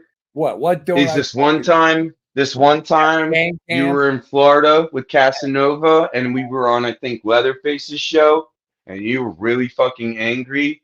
We found out why. You see, me and Leatherface don't just do this type of podcast shit. We also bought stock in that show called Cheaters, and we were on location, okay? And we found out that Casanova wasn't even cheating on you, okay? He just wasn't interested in making love. And you were fucking angry. And I got to tell you, buddy, every time you have a bad moment, stop getting on these podcasts. I like you this way. So stay like that. I got more to say. I'm going to roll with this. He thinks he's being funny. So, and if you're watching, guys, and if you're watching it re-recorded or whatever, tell me how funny Rob is. And if he's not funny at all, don't be kind. Don't be PC. That's At not what all. we're about. We're about being yourself. Let Fuck that. me and Rob know how you truly feel about Rob because Rob says he can take it, even though he has feelings. So let's do it. And by the way, dish it at me. You want to know why I can take it? Because YouTube doesn't let me see the negative comments. I have So an you keep. idea. What's up? I had an idea. I'm going to share it with you and everybody who's listening. Hope nobody steals it. But like all this celebrity fare that we have that comes in and out of this network and all these different shows, I think we should throw out some lines and get some advertisers, some sponsors to get involved. And we should do a roast of a celebrity. Everybody in the Off the Hook crew does not, and I'm not talking about a podcast. I'm talking about an actual live in-person thing. Giveaway tickets, sponsored Off the Hook, boom. Put it out there, do it an actual roast. All right. Well, you know what? I'm down. But my only thing I have to say to you, the listeners, the viewers, what have you, especially the 13 or 15,000 fucking subscribers to the Off the Hook network that don't even fucking care anymore. If one of you are listening, tell all those motherfuckers, Come hey, back. we're back Yeah, and we're here and there's new content and there's fucking 13 to 15,000 of you. Okay. And we're here for you guys. We're actually getting. I don't do what Rob does. Okay. I don't have some fucking lame ass show that no one watches and dedicate myself to it. Like I'm here because I know you're watching and I'm going somewhere. Unlike Rob. He's a loser, but at the same time, some of your friends are going to be losers, but you can't abandon them. He doesn't ride my coattails. All right. But I'm never going to let this guy, I'm not going to say, fuck you, Rob. Fuck you, Rob. I'm doing better now. You know what I mean? I'm always going to support whatever Rob does. Dude. I love you, Rob. It's all good. Jesus fucking Christ. That made me tear. That was good. Oh. All it takes is Rob heckling me for over an hour, and I should stop because it just gets juicier. I shouldn't go for it. So I keep procrastinating on hitting the bong there. Another thing, almost the whole joint waiting for you to take a hit off that bong. Come on, get to it. Well, wait, I'm gonna hit this, but one thing I need to tell you, I'm just gonna say this. I can't tell you how, why, or where because I'm still establishing the contact. And if anybody's watching, or hey man, if the person I'm about to talk about's watching, yo, hit me up. We're like establishing a contact with Howard Stern. So, no promises to the Off the Hook network, but we're trying to, take our friends along with us. You know what I mean? Meaning everyone on the network. I don't personally like, I was gonna say Rob. I love Rob. No, I don't personally like Jimmy Castle, but at the same time, I don't discriminate. I mean, I think I don't like him because he just looks like a huge walking penis. He does. And I got to get over that. I got to get over that. When you're mad at people sometimes, or you don't like people in a movie, it's just because whatever they're doing well. And he is really good at being the physical embodiment of a fucking flaccid penis. So I gotta let that go, and I still gotta support him in whatever he does. What the fuck does he do anywhere? He's always working on something. Is he like Tim the Toolman? What's that guy's name? Taylor. The Toolman Taylor. Yeah. Is that what he's like? Is he just always in a project? Jimmy's a fucking psychopath. I never know what he's up to. I just jump on when he needs me to jump on. Yeah, Jimmy is a fucking psychopath. I feel like he's at a different situation where something's being worked on each time. And then when he gets off, he's murdering whoever's with him.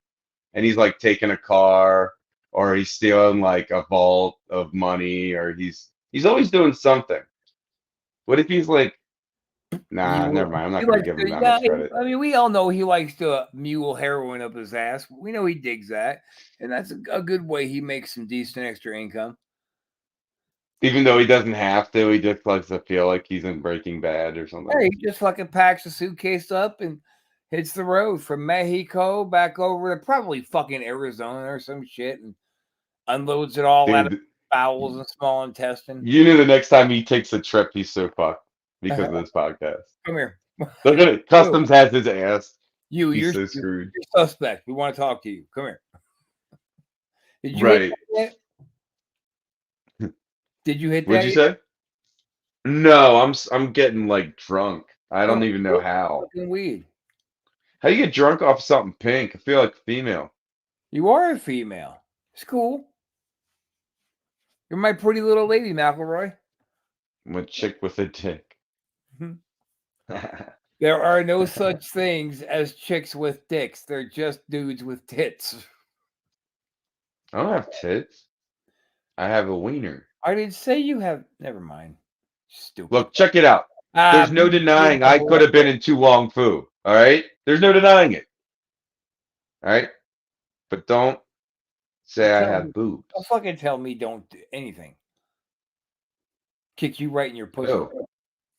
Fucking rapist. I'll tell you no whenever I want, you motherfucker, and I'll punch you in the face if you don't stop. Right up in that pussy hole. Look, take your fucking penis envy out on me, motherfucker. Yeah, I'll swing around on your dick every time I come up. I'm gonna punch you right in your taint. Just bam. You heard it here, ladies and gentlemen. He said he's gonna swing around on my dick like he's at a fucking carnival, like he's trying to win a prize.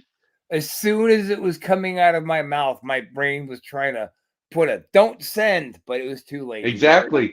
Exactly. You see, ladies and gentlemen, he's talking about as soon as it was coming out of my mouth because the load was too big. Listen to this man. You know what? Sometimes you gotta stop cashing that check. You know what I mean? You just gotta learn when the punchline was there. Okay, buddy. The punchline. You needed to learn when to stop. I just fucking used this same bit on you earlier. You can't turn it around. You need to learn. You were good. You were good. All right. You were good. You need to learn. It was going too far, right? You're like, look, hey Rob. Hey Rob. You're a hack. Hey Rob. Fucking hack.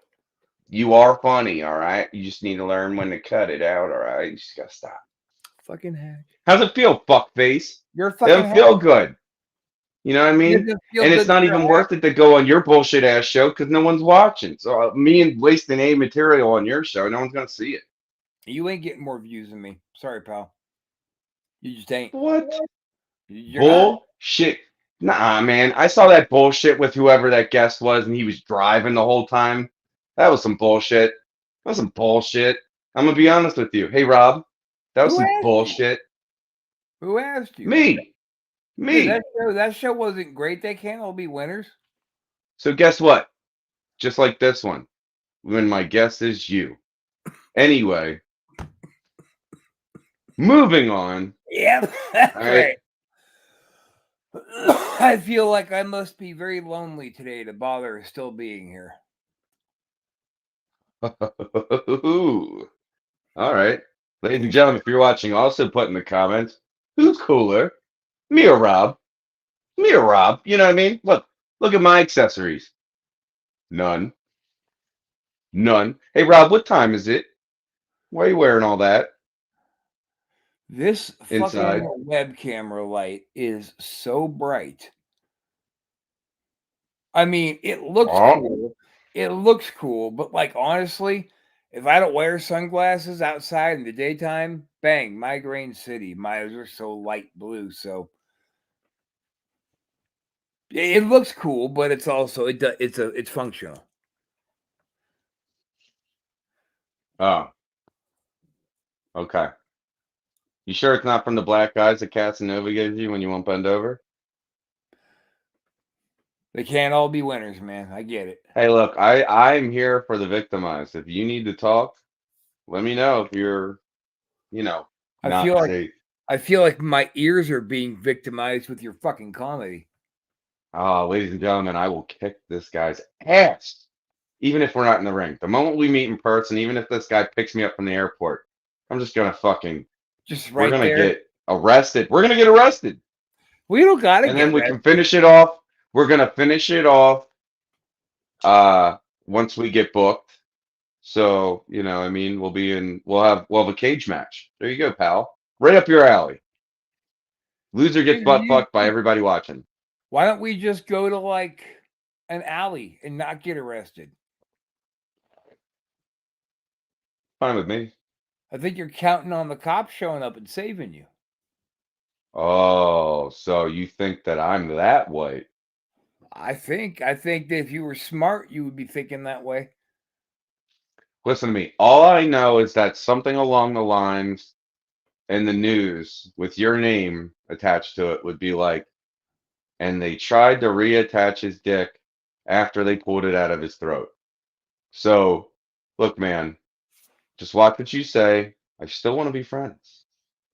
We're still friends. I'll beat the fuck out of a friend if they need it. And you kind of sound like you need it. You kind of sound like you need your ass whipped. Like you need to be humbled a bit. If I had a dime for every time I've heard that in my lifetime, do you know how rich I'd be? I'd be Bezos, bro. And I'm here right now. I doubt it. Oh my God. Dude.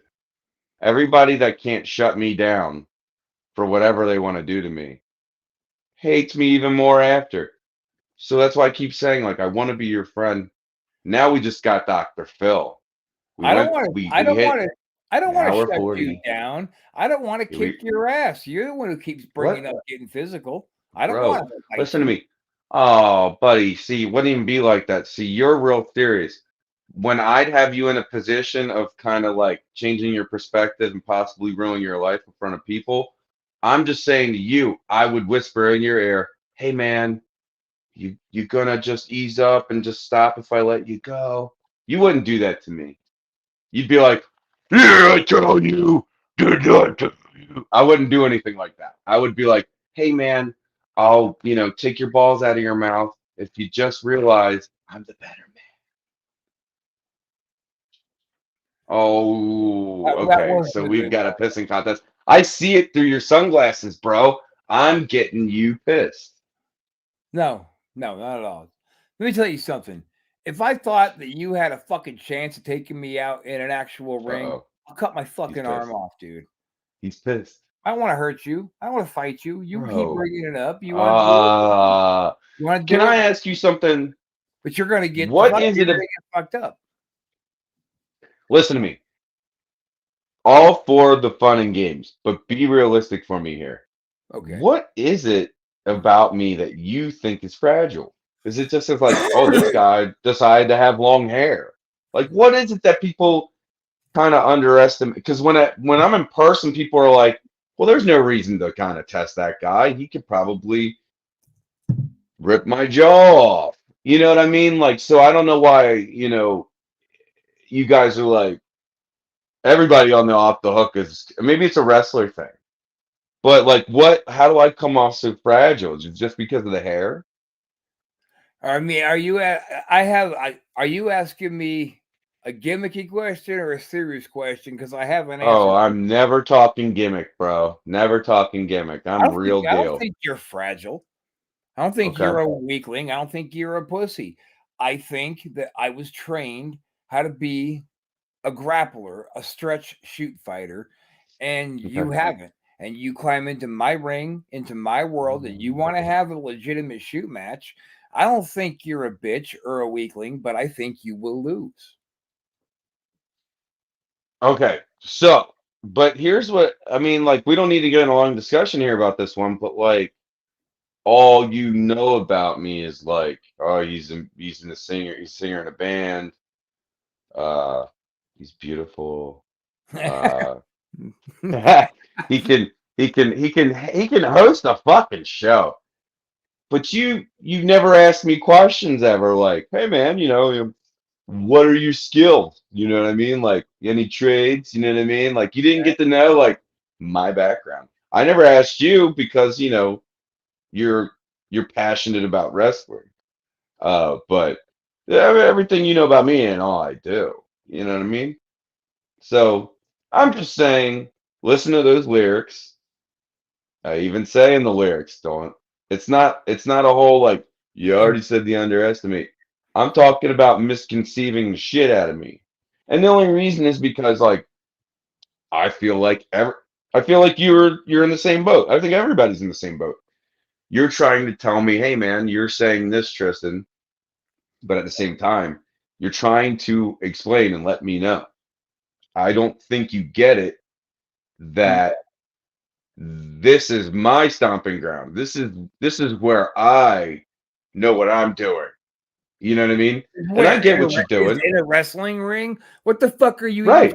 What are you even trying? That's not where you're stronger than me. What are you trying to say? Are you fucking high? Give me a break. Look, dude. I wouldn't Always. say to you I could fucking go hit a stage and fucking rock a microphone rap battle with you and I could take you. Nah. You'd smoke me. You step into my world. Look, I don't care if it's Chris Casanova. Everybody knows if I'm involved in a real fucking deal shoot, you are my enemy as soon as that bell rings until it rings again. And I'm going through you. I don't give a fuck who you Okay. are. Okay. Well, I think hopefully it'll end up Not other happening. than how Great idea. I don't want to have to be hey, I have other four than minutes. that, it could turn out to be like, hey, I really have respect for Tristan. What if I already do going in? Isn't that good enough? I have to What beat did you you say? up. What if I already do going in? Is that not good enough? Okay.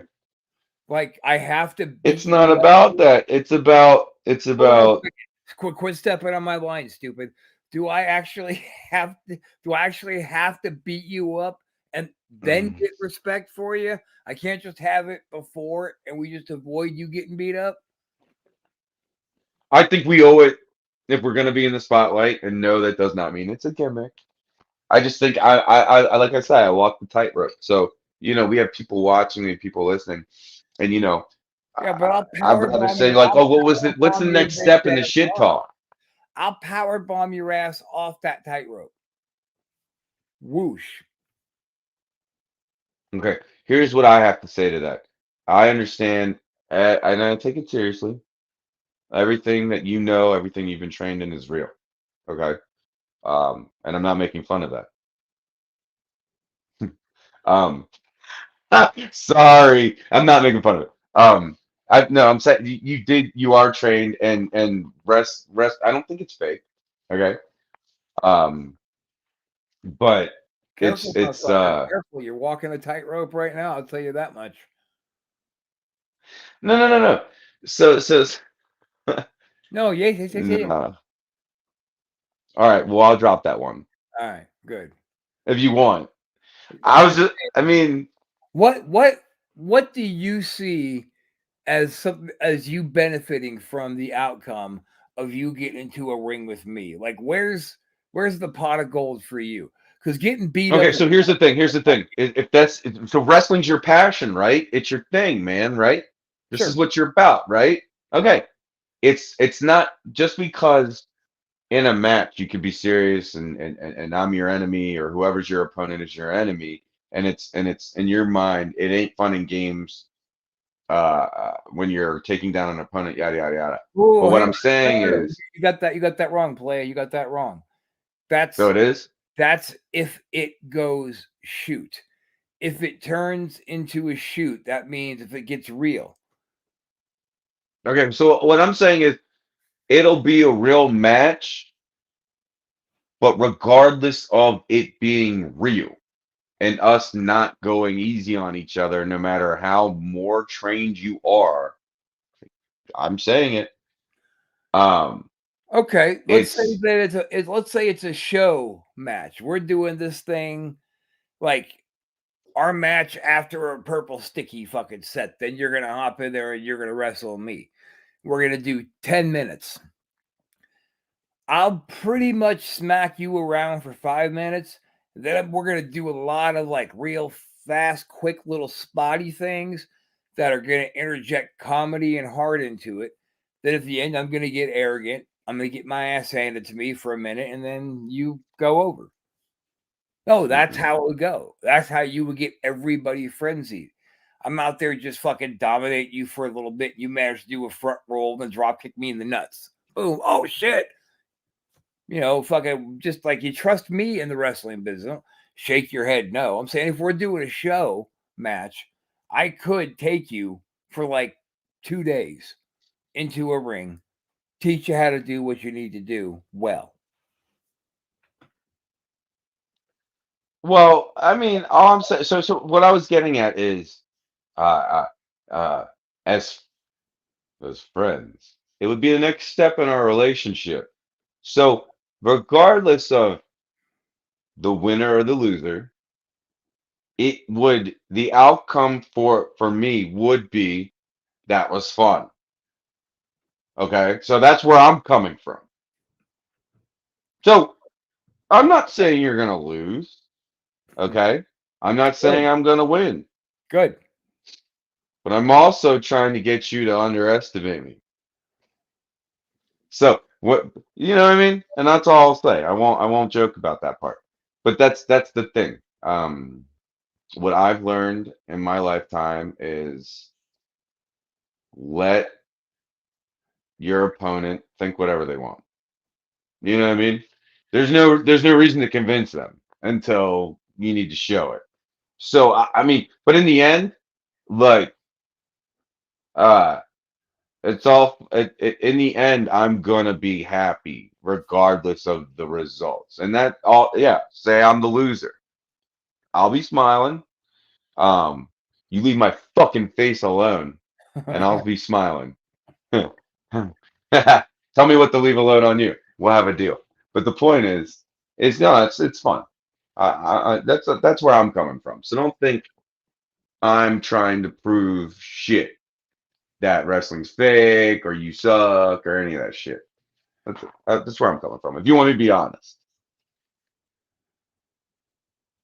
That was kind of difficult to follow. No, it wasn't. Everybody listening is agreeing. You can't speak for You people. stupid fucking cowboy. He's saying girls just want to have fun. Let's just do this thing. Like I'm not here to prove anything. That's the whole point of listening to that EP. One of the songs called "Nothing to Then Prove." why the fuck do you keep bringing it up? Obviously, it means something. Because I have the gift of gab, Now you and we're keep bringing it on up a like you podcast. want it. Okay, Then sure. I try to tell you, Maybe oh, I you do. want to do a gimmick? We'll do a gimmick. You're like, no, I want to do it for I don't real. want to do a gimmick. But you don't want to do it for real. You don't want to wrestle me. You want to have a match with me, where you get to have your fun and walk away from it with all these awesome feel good memories. And that was sick. And oh, the way that we worked the crowd. And that's No. listen to me, that kind of a high that you get from that, like they don't make a drug as good as it. They make drugs to come close, right? But not like that when you got everybody just right there in the palm of your hand. You're all working like synergy, baby. That's what we would do and probably find success with it, especially if it was at or after one of your concerts. And I'd lay down and let you look like a fucking $1,000,000. You just blew it now because now anyone listening knows No, you're they playing. still want to see it. Wait, everybody thinks wrestling is real. I just don't like the F word because it's not. People think, oh, wrestling is fake because wrestlers say it's fake. No, we don't. We say it's a work. Like we go out there with an idea of what we're gonna do, but most of the time, like guys like me and Chris love to work with other wrestlers that we just say this is the finish, and the rest of it is see you out there. Don't try to pre-roll out a bunch of shit. But for guys like you, who is new, who would be doing a niche kind of performance for your crowd, yeah, I'd take you into the ring, show you some things, have a great fucking match. Have an Hey actual man, professional match, like on TV. I got you. I mean, but you don't know anything where I've come from. I mean, for all you know, like But that doesn't matter. I could It doesn't have matter. I could have been matched up with the Miz I don't care about any of that. All I on the care real about, world. all I care about is my gut says I take you. I can take you. Oh, I don't honey, care you're about trusting who your you gut. are, where you've been, as long as you love me. No, sweetheart. Look, I just want you to go into this if this ever happens as the way you're saying it. Don't go easy. Say, for some reason, this guy wants it.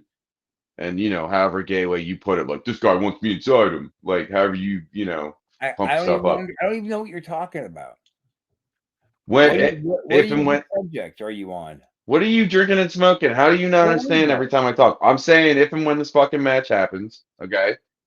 Don't yeah, sure, it'll be fun, but like I'm not trying to be fake about it because that's the F word.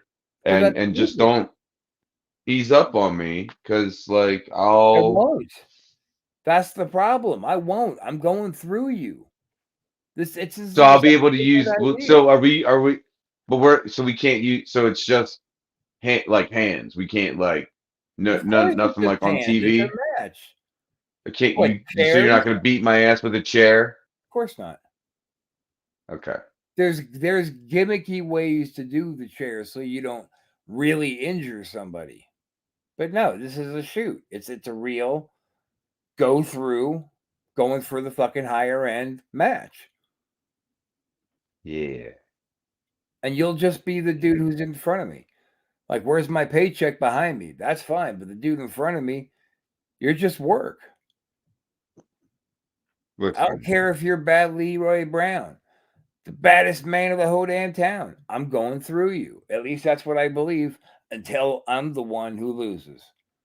But that's what it takes. You've got to defeat me to beat me. Bad Leroy Brown. I've got a stupid high pain threshold. Just Boston or the Eagles? Who did that? Jim Croce. Totally in left field is where I was at on that one. Yeah. Badder Back than then. old King Kong. Meaner than a junkyard dog. All right, so I think in 5 minutes we're gonna end this episode because Rob just showed how old he is. I appreciate Anyway. brilliant music. I'm just fucking with you. That's why I don't listen to Purple Sticky. Ah, fuck this asshole. All right, you know what? Nah. All right. I'm sorry. You know, did you? Never mind. I'm not gonna bring that up. I just want to put this out there for whoever's listening. I figured out how to get like famous real Are quick. you coming and out I'm of the gonna closet? Are you coming out? The musical one. All right. So Purple Sticky will be putting out a country song because every country song goes big. So get ready because this guy, he's living in Pennsylvania. He drives a Ford and she's in a relationship and he's got stories. So country song coming your way. I'll be famous by 2022. Yeah, 2022. Yeah, because of a country song. And it's gonna be sad. But you wait and see. I'm gonna dominate. I guess I'm gonna hit this again. You never made anything for your joint because you're a quitter. I told you I wasn't See how our match is gonna undergoing go. any construction. So fuck you, pal. Oh yeah? Yep. Like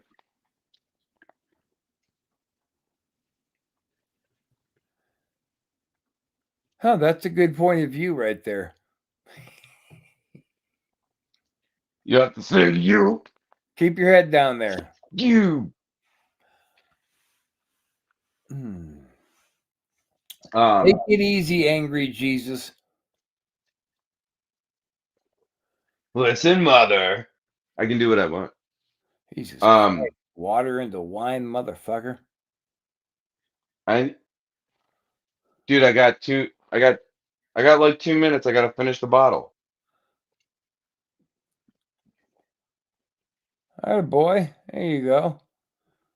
Snoop, sponsor me. Yeah. Get a crack-a-lackin'. I like Snoop Dogg, even if he's pink. It's like, ow, what the fuck? All right, so Rob, even though you were a huge pain in the ass, I thank you for joining me tonight. Hey, fuck you very much. I mean, after 2 hours, I don't think I ever want you on my show ever again. But that's okay. It's called a learning process. So, also, if you're watching right now, guys, let me know if Rob should stay on the show as my producer or if I should fire him and have the weirdo executioner become my producer. Fuck that, Because, dude. He can have it. He's so. Don't talk to me like one of your fucking whores. Like, I don't need you, bitch. I don't. Don't talk to me like that. I don't. Are you doing this on the air? We're seconds away from ending the show, and this is what you're doing.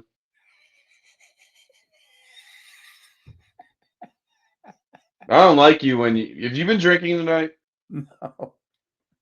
Nope. That's sad. So you're a dick without alcohol too, huh? Aw. Interesting. I wonder why you're single. Poor little perp got his feelings hurt. No. So I'm gonna end this on a rip. So everybody, thank you for joining us tonight. Happy Thanksgiving. Rob, thank you for joining us. We'll see you next week with the full cast or main cast of Stone Age and the writers. Everybody, peace. Neat. Later.